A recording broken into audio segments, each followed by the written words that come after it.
요즘 시대를 이렇게 잘 표현한 문구를 한번 떠올려 보면은 이런 문구이지 않을까 생각이 됩니다. 바쁘다 바빠 현대사회 이런 문구입니다. 일도 해야 되고 또 특별히 청년들은 공부도 해야 되고 우리 청소년 친구들도 공부도 해야 되고 근데 그 가운데 우리 모두는 자기 관리도 해야 되고 자산 관리도 해야 됩니다. 또 나아가서 인맥 관리도 해야 되고 여러 가지 관리해야 될 것들이 참 많이 있습니다. 정말로 바쁜 시대인 것처럼 보입니다. 그래서 때로는 내가 뭔가 바쁘지 않고 괜히 여유가 조금이라도 생길 때면은 오히려 뭔가 내가 지금 잘못 살고 있는가 이런 의문이 들 정도로 요즘은 바쁜 시대가 참으로 맞는 것 같습니다. 근데 여러분, 이렇게 바쁜 시대와 흐름에 맞춰서 열심히 살아가다 보면은 우리는 정작 중요한 것들을 놓칠 때가 참 많이 있습니다. 분주한 일상이 이어지고 남들에게 뒤처지지 않기 위해 계속해서 땀 흘려 수고하다 보면은 정말로 중요한 것을 잊어버리거나 놓칠 때가 분명히 있다는 것이지요. 저 역시 중요한 것을 자주 놓칠 때가 있습니다. 그것은 제가 사역을 시작하면서 부모님을 뵈러 자주 못 간다는 것입니다. 제가 하나님의 일을 잘 감당할 수 있도록 이렇게 목회자로 세워지기까지 오랜 시간 길러주시고 또 가르쳐 주시고 기도해 주신 분들이 부모님이신데 정작 하나님의 일을 감당한다는 이 핑계를 대면서 부모님들을 뵈러 가지 못하는 것입니다. 물론 목회자에겐 하나님의 일이 우선일 수도 있습니다. 부모님들도 당연히 그렇게 생각하실 것이고요. 그런데 이런 것들을 핑계로 사랑하는 가족들과 시간을 보내는 것을 계속해서 미루고 있다면, 그리고 부모님을 찾아뵙지 못하고 또 부모님을 공경하는 그런 행동과 말들을 하지 못하고 있다면, 이건 역시 하나님께서 당연히 기뻐하지 않으실 만한 모습일 것입니다. 이처럼 우리는 삶이 바쁘고 분주하다 보면 정작 중요한 것들을 놓칠 때가 참 많이 있습니다. 여러분들도 한번 생각해 보시기 바랍니다. 요즘 내가 삶이 바쁘고 분주하다는 핑계로 정작 중요한 것들을 놓치고 있지는 않은지 한번 생각해 보시기 바랍니다. 오늘은 말씀을 통해 우리 성도들이 이 땅을 살아갈 때에 아무리 바쁘다고 해도 또 아무리 분주하다고 해도 그리고 처리해야 될 일들도 많고 염두에 두고 고민해야 될 부분들이 넘쳐난다고 해도 우리들이 절대로 놓치면 안 되는 것, 그리고 절대로 잊어선 안 되는 것에 대해서 함께 나누어 보려고 합니다. 이 새벽에도 시편 121편 말씀을 통해 하나님께서 우리에게 어떤 메시지를 주시는지 한번 귀 기울여 보시는 귀한 새벽이 되기를 소망합니다. 오늘 본문에 달린 제목을 읽어보시면은 이렇게 파란색 글씨로 이렇게 써져 있을 것입니다. 성전에 올라가는 노래. 성전을 향하여 나아갈 때 부르는 찬송, 성전을 향해 올라갈 때 부르는 노래, 이 정도로 생각하시면 될 것 같습니다. 우리가 잘 아는 것처럼 예루살렘 성전은 주위보다 훨씬 더 높은 곳에 위치해 있었습니다. 그래서 늘 성전을 향해 올라간다 이런 표현이 사용되는 것이지요. 본문 1절을 다시 한번 읽어보면 이렇습니다. 내가 산을 향하여 눈을 들리라 나의 도움이 어디서 올까? 이렇게 고백을 하며 시작이 됩니다. 시편 기자는 지금 하나님의 성전을 향해서 그 언덕을 올라가면서 주위에 더 높은 산들 아니면 주변에 있는 산들을 향해서 눈을 돌리게 되었습니다. 그러자 어떤 일이 일어나게 되겠습니까? 대자연의 광활함과 그 위대함을 보면서 다시 한번 하나님의 위대하심을 새삼 깨닫게 되었을 것입니다. 눈앞에 펼쳐진 그 광경을 창조하시고 주관하시는 하나님의 위대하심을 느낄 수밖에 없는 것이지요. 여러분 혹시 자연을 보면서 살아계신 하나님의 위대함을 느껴보신 적이 있으십니까? 눈앞에 펼쳐진 그 광경을 창조하신 분, 이 모든 것들을 주관하시는 분, 위대한 하나님밖에 없겠구나, 이런 것들을 깨닫는 순간 말입니다. 신학적으로 보면은 이것을 일반 계시, 자연 계시라고도 부릅니다. 하나님이 직접 창조하신 그 자연의 위대함을 통해 하나님의 위대함을 깨닫게 되는 것입니다. 제가 대학원을 다니던 시절에 이런 경험을 한 적이 있습니다. 그때가 저희 교회 특세 기간이었는데 특세를 끝나고 학교에 가기 위해서 월드컵 경기장으로 향하던 중이었습니다. 그때 저희 교회에서 월드컵 경기장을 가려면은 성미 다리를 건널 수밖에 없습니다. 그때 이른 아침이라서 이 성미 다리를 주변으로 이 엄청난 안개가 이렇게 자욱하게 껴있던 적이 있었습니다. 그런데 그 안개가 자욱하게 껴있는 틈으로 나무도 보이고 꽃도 보이고 푸른 풀도 보이고 흐르는 강도 보였습니다. 그때 그 모습을 보면서 이 태양빛도 비추고 날씨도 춥지도 않고 덥지도 않은 딱 적당한 날씨였습니다. 그래서 그 가운데 눈앞에 펼쳐진 그 자연의 색감과 조화로운 분위기, 이러한 것들을 보면서 모든 것들이 아름답게만 느껴졌습니다. 그때 그 아름다움을 보면서 하나님의 위대하심이 새삼 느껴지게 된 것이지요. 이 세상을 이렇게 아름답고 그리고 가장 알맞게 조화롭게 창조하실 수 있는 분이 또 누가 있으실까? 창조주가 되시는 전능하신 하나님만 하실 수 있겠구나, 이런 묵상이 들었던 적이 있습니다. 오늘 본문을 기록한 시편 기자 역시도 이렇지 않았겠습니까? 성전에 예배하러 가는 길에 그 높은 산을 올라가는 중에 주위에 보이는 그 대자연의 광활함을 보고 하나님의 위대하심과 전능하심을 다시 한번 깨닫게 되었을 것입니다. 그런데 중요한 것은 그렇게 하나님의 위대하심을 깨닫게 되자 어떤 일이 일어나게 됩니까? 이어지는 말씀들을 보면은 온 땅의 창조주가 되시고 주관자가 되시는 그 하나님께서 그동안 나의 삶 속에서 얼마나 큰 도움을 주셨는지, 얼마나 많은 일들을 내게 행해 주셨는지, 늘 나를 지켜주셨고 그 가운데 하나님의 은혜와 사랑과 은혜와 자비를 얼마나 넘치도록 부어주셨는지, 이 부분 역시 깨닫게 된 것입니다.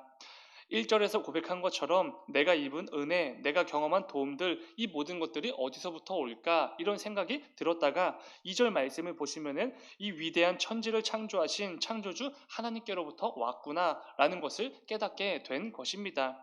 그러면서 3절 이하부터 이 기자의 고백을 계속해서 보면은 하나님께서 나를 실족하지 않게 하시고 지키신다, 이렇게 고백을 합니다.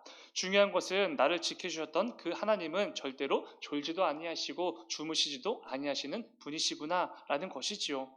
나를 보호해 주시고 나를 보호해 주고 나에게 기쁨을 줄 것처럼 보이는 참 많은 것들이 우리가 살아가는 세상에는 널려 있습니다. 그럴듯해 보이는 것들이 참 많이 있지요. 그런데 이 모든 것들은 전부 안개와도 같이 사라져버리고 완전하지 못한 것들 뿐입니다. 그러나 언제나 변함없이 완전함으로 영원토록 나를 지켜주시는 분, 그분이 바로 하나님이구나, 이 사실을 깨닫게 된 것이지요. 내 삶에 그늘이 되어 주시고 낮에 해도 밤의 달도 나를 해치지 못하게 해 주시고 모든 환난으로부터 면하게 하시고 나의 영혼을 지켜 주시는 하나님, 이 은혜와 사랑의 하나님을 시편 기자는 다시 한번 새삼 깨닫고 찬양으로 고백하고 있는 것입니다. 사랑하는 여러분, 하나님께서 저와 여러분을 배려해 주셨기에 우리는 자연을 보면서도 하나님을 다시 한번 깨달을 수 있습니다. 하나님의 위대하심을 깨달을 수 있고 창조주가 되시는 하나님의 위엄을 다시 한번 느낄 수 있게 된 것입니다. 우리가 살아가는 이 세상이 아무리 바쁘고 또 분주한 이 시대인 것은 분명하지만 그래도 때로는 우리는 눈을 들어 이 세상을 바라볼 수 있어야 할 것입니다. 모든 자연 만물이 자신의 아름다움과 그 광대함을 통해서 창조주 하나님을 찬양하고 있습니다. 우리 역시 그 모습을 보며 그 감격과 탄성에 젖을 수 있어야 하는 것이지요. 하나님께서 자신의 위대함과 자연을 통해 계속해서 자신의 그 위대함을 계시해 주시는데 우리가 그 계시를 바라보지 못하고 그저 바쁜 하루하루를 통해서 살아가고 있다면 하나님께서 마음이 아프시지 않으시겠습니까? 때로는 바쁘고 분주한 일상을 내려놓고 하나님께서 우리에게 허락해 주신 이 자연 계시들을 통해서도 하나님의 위대하심을 다시 한번 깨닫고 창조주 하나님을 찬양하며 나아가는 우리가 되기를 간절히 소망합니다. 그런데 오늘 본문에서 또 하나 중요한 부분이 있습니다. 오늘 본문을 기록한 시편 기자가 만일 눈을 들어서 산을 바라보지 못했다면 어떻게 되었겠습니까? 당연히 자연을 통해 하나님의 위대하심을 경험하지 못했을 것이고 땅만 보고 걸었다면 이 엄청난 은혜와 감격을 전혀 만끽하지 못했다는 것입니다. 아마도 시편 기자는 이 말씀을 보면은 하나님의 성전에서 귀한 사역을 감당했던 사람이지 않을까 생각이 됩니다. 그렇기에 그에게는 이 성전을 섬기는 일이 무엇보다 중요했고 우선시 되었을 것입니다. 그렇기 때문에 주위를 둘러볼 여유도 없고 성전에 얼른 가서 예배를 준비하는 거, 이 사람에게는 너무나 중요한 일이었겠지요. 이 예배를 인도하는 일 가운데 그리고 성전을 섬기는 일 가운데 아무런 문제도 없고 사고도 없기를 바랬을 것입니다. 오직 하나님께서 맡기신 그 사역을 감당하기 위해서 앞만 보고 성전을 향해 걸었을 것입니다. 불편한 일들이 있었다면 사전에 차단을 했을 것이고 부담이 되는 부분들을 전부 다 제거했을 것입니다. 성전을 섬기는 일이 이 사람에게는 제일 중요하기 때문이지요. 그런데 여러분, 만약 이 강박 때문에 성전으로 향하는 길에 눈 한 번 들지 못하고 주위를 단 한 번도 둘러보지 못하고 여유도 없이 앞만 보고 걸었다면 어떻게 되었겠습니까? 시편 기자는 절대로 하나님의 위대하심을 깨닫지 못했을 것입니다. 그랬다면 3절 이하에 그가 고백했던 지키시고 공급해 주시는 그 하나님을 향한 찬양도 당연히 없었겠지요. 이러한 점에서 내게 주어진 사명과 사역을 감당하는 거, 하나님께서 우리에게 주어 주신 이 삶의 자리에서 힘써 살아가는 거 당연히 너무나 중요합니다. 그러나 그 가운데 더욱더 중요한 것은 우리의 눈을 들어 하나님을 바라보는 것, 이것일 것입니다. 사역도 중요하고 삶도 중요합니다. 그런데 이 모든 것들을 우리에게 허락해 주신 하나님을 바라보지 못하고 있다면 이것들이 무슨 소용이 있겠습니까? 이 부분은 우리 모든 것 가운데 마찬가지일 것입니다. 지금 이 자리에는 여러 사역의 자리에서 열심을 다하여 하나님의 일을 감당하는 분들이 많이 계십니다. 그런데 이런 질문을 드려보고 싶습니다. 요즘도 하나님을 잘 바라보고 계십니까? 바쁘고 분주한 상황, 그리고 모든 형편을 뛰어넘어서 눈을 들어 하나님을 바라보고 그 모든 일들을 감당하고 계십니까? 우리에게 맡겨진 사역 당연히 너무나 중요합니다. 내게 주어진 삶을 잘 살아내는 것도 너무나 중요합니다. 그런데 우리에게 가장 중요한 것은 그 모든 것들을 우리에게 맡겨주신 하나님을 바라보는 것입니다. 지금까지 나를 인도해 주셨고 또 은혜를 베풀어 주셨고 공급해 주셨고 지켜주신 그 하나님, 그리고 앞으로도 영원히 나를 지키시고 인도해 주실 은혜의 하나님을 바라보는 것 너무나 중요하다는 것입니다. 혹시 앞만 보고 열심히 달려가다가 정작 중요한 하나님을 바라보지 못하고 있지는 않는지 반드시 점검해 보아야 합니다. 여러분, 누가복음 10장에는 우리가 잘 알고 있는 마르다와 마리아가 등장합니다. 예수님께서 어느 날 그들의 집에서 함께 식사하시기로 하시지요. 그래서 언니 마르다는 예수님과 제자들에게 대접할 음식을 준비하느라 너무나 분주하고 너무나 바빴습니다. 그런데 그 가운데 동생 마리아는 뭘 하고 있었습니까? 분주한 언니를 도와주기는커녕 예수님 옆에 앉아서 주님의 말씀만 듣고 있었습니다. 이를 본 마르다가 화가 나서 예수님에게 직접 따지지요. 주님, 제가 주님과 제자들에게 대접할 음식을 이렇게 바쁘게 준비하고 있는데 하나도 도와주지 않는 동생 마리아에게 한마디 해주셔야 되는 거 아닙니까? 이렇게 묻습니다. 그러자 예수님께서 이렇게 대답하시지요. 마르다야, 네가 많은 일들 때문에 염려하고 근심하는구나. 그러나 네 동생 마리아는 좋은 것을 택하였으니 그에게 뭐라고 할 수가 없다. 빼앗기지 아니하리라. 이렇게 말씀해 주셨습니다. 이게 어떤 의미입니까? 바쁘고 분주함 속에서도 마리아는 진짜 중요한 것이 뭔지를 알고 있었으니 그에게 뭐라고 할 필요가 없다는 것입니다. 여러분, 유대인들의 풍습에 따라 자신의 집에 온 손님에게는 최고의 대접을 해야만 합니다.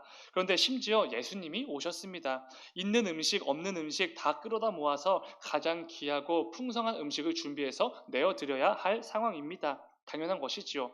그래서 마르다는 무척이나 분주했습니다. 그런데 정작 중요한 것을 잊어버렸지요. 무엇입니까? 살아있는 생명의 말씀이신 예수님을 놓친 것입니다. 음식을 준비하는 것도 당연히 중요했고 주님을 위해 반드시 해야 될 사역이었습니다. 그런데 이것보다 중요한 것은 예수님이었지요. 마르다는 정작 중요한 예수님을 바라보지 못하고 눈앞에 해결해야 될 사역들만 바라본 것입니다. 사랑하는 여러분, 여러분들은 주님의 몸된 교회를 힘써 사랑하고 섬기고 헌신하고 계십니다. 앞으로도 그렇게 충성스러운 일꾼으로서 살아가셔야만 합니다. 이 모든 것들은 너무나 귀한 사역들이지요. 하나님께서 저와 여러분에게 맡기신 일들입니다. 그런데 그 사역을 아무리 잘 감당해 낸다고 해도, 탁월하게 섬겨낸다고 해도 우리가 하나님을 바라보지 못하면 무슨 소용이 있겠습니까? 바쁘고 분주함 때문에 정작 중요한 하나님을 뒤로 밀어둔다면 무슨 소용이 있냐는 것입니다. 부디 여러분들이 어떤 사역을 감당하시게 되시든지 어떤 분주함 가운데 처해 있든지 눈을 들어 하나님을 바라보는 우리가 되기를 소망합니다. 또한 우리가 살아가는 이 시대가 아무리 바쁘고 분주한 시대, 그게 정말 맞고 정답이라고 여기는 시대라고 하여도 우리는 하나님만을 바라볼 수 있어야 합니다. 그래야 나를 지키시고 보호하시는 은혜의 하나님을 충만하게 경험할 수 있는 것이지요. 언제나 가장 중요한 것이 무엇인지 잊지 않고 늘 눈을 들어 바라보는 우리가 되기를 소망합니다. 말씀 맺도록 하겠습니다. 우리가 함께 읽은 본문 8절을 보면은 이런 표현이 있습니다. 출입을 지키신다. 이것은 유대인들의 풍습을 생각해 보면은 우리의 일상을 지키신다라는 말의 의미입니다. 우리가 아침에 집 문을 열고 출근을 하고 또 자녀들을 학교에 보내고 그리고 저녁에 집 문을 열고 집으로 돌아오는 거, 이것들은 사실 너무나 당연한 우리의 일상입니다. 매일같이 이루어지는 일들이지요. 그런데 여러분, 조금만 생각해 보면은 전혀 당연한 일들이 아닙니다. 이것은 하나님께서 오늘 하루도 나와 내 가정을 지키시고 인도해 주시고 은혜를 베풀어 주실 때만 가능한 일들입니다. 절대로 당연한 일이 아니라는 것이지요. 이 외에도 우리에게는 당연해 보이지만 하나하나 따져보면은 하나님의 은혜로만 이루어지는 일들이 참 많이 있습니다. 출입을 지키신다라는 고백은 우리의 삶의 일상을 전부 지켜주시는 하나님을 향한 우리의 고백인 것이지요. 중요한 것은 이 고백은 아무나 할 수 있는 게 아니라는 것입니다. 어떤 상황에서도 눈을 들어 하나님을 바라보는 자들만 할 수 있는 놀라운 고백입니다. 바쁘고 분주한 현평 속에서도 늘 하나님을 바라보는 자들에게만 주어지는 마치 특권과도 같은 놀라운 고백인 것이지요. 사랑하는 여러분, 남은 한 주간의 삶 속에서도 오늘 하루의 삶 속에서도 이러한 고백이 끊이지 않는 우리가 되기를 간절히 소망합니다. 이를 통해 내 삶 속에서 하나님의 위대하심과 전능하심을 다시 한번 깨닫고 지금까지 나를 인도해 주셨고 또 앞으로도 영원히 인도해 주실 그 은혜의 하나님을 더욱더 묵상하는 오늘 하루 남은 한 주간이 되시기를 주님의 이름으로 축원을 드립니다. 잠시 기도하겠습니다.